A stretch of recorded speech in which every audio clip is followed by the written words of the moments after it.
Madame la Présidente, Monsieur le Ministre, Mesdames et Messieurs les rapporteurs, mes chers collègues, c'est la première fois que, dans le cadre de l'examen d'un projet de loi des finances, la Commission des affaires sociales se saisit pour avis des crédits de la mission régimes sociaux de retraite, ainsi que du compte d'affectation spéciale pensions. Si notre commission a choisi d'innover, c'est parce qu'il lui a paru important de se pencher sur les régimes dits spéciaux dans la perspective de la réforme systémique de nos régimes de retraite qui a été annoncée dans le programme du Président de la République. Il ressort du travail que j'ai conduit que l'appel à la solidarité peut se justifier pour les régimes marqués par un fort déséquilibre démographique qui peinent à s'autofinancer. Or, il n'en demeure pas moins qu'on peut difficilement se satisfaire de la persistance de certains avantages anciens dont le financement repose, in fine, majoritairement sur la collectivité nationale. Malgré les réformes paramétriques successives, les régimes de retraite de la SNCF et la RATP sont aujourd'hui subventionnés aux 3/5 par l'État et celui des marins les mêmes à près de 80%.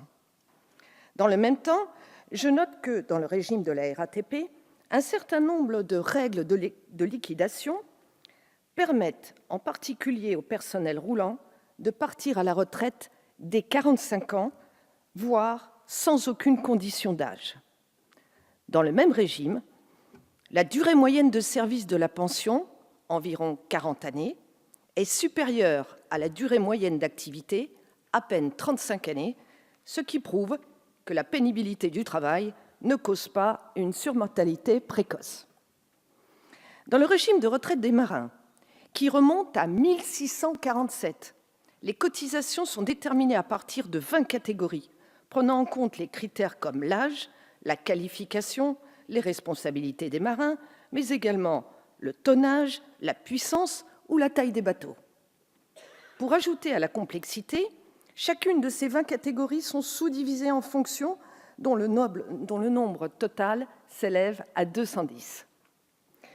Plusieurs des personnes auditionnées ont convenu que l'on avait atteint les limites d'un système.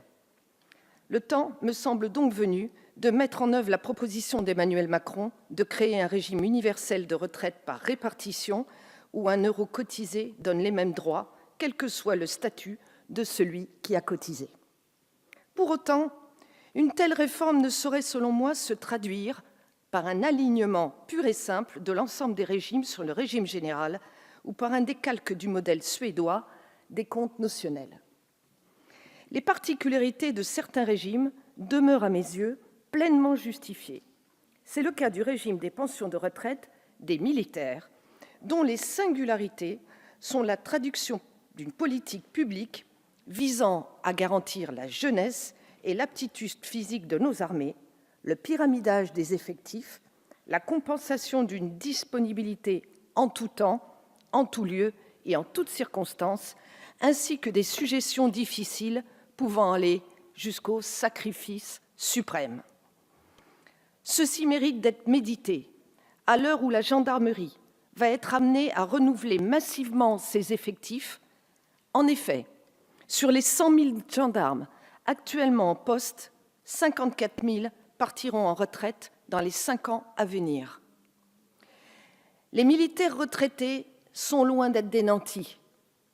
La moitié des militaires du rang perçoivent une pension inférieure à 774 €.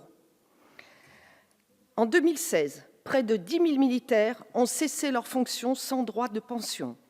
Les militaires et les gendarmes partent souvent en retraite dans un état physique et psychique dégradé.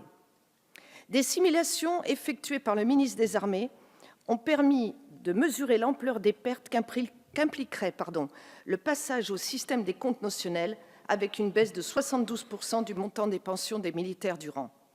Il me semble donc impératif, dans la perspective d'une réforme systémique, de ne pas réduire la question de l'équité à celle de l'uniformité des règles. Aussi souhaiterais-je savoir si, dans le cadre des travaux de préfiguration de cette réforme, il sera tenu compte des sujétions inhérentes à la condition militaire, car on les oublie trop souvent. J'achèverai mon propos en citant un portrait de gendarme du général Ambert, il y a plus d'un siècle. « J'ai vu le gendarme concilier les différends comme des juges de paix. Je l'ai vu combattre comme le guerrier. Vous dormiez et il veillait. Vous vous réjouissiez dans les fêtes, lui, à l'angle obscur, protégez votre joie. Il a l'œil sur votre maison, sur votre champ, sur votre or, sur votre repas. Il n'est rien pour vous, vous êtes tout pour lui. » Je vous remercie. Merci, Madame la rapporteure.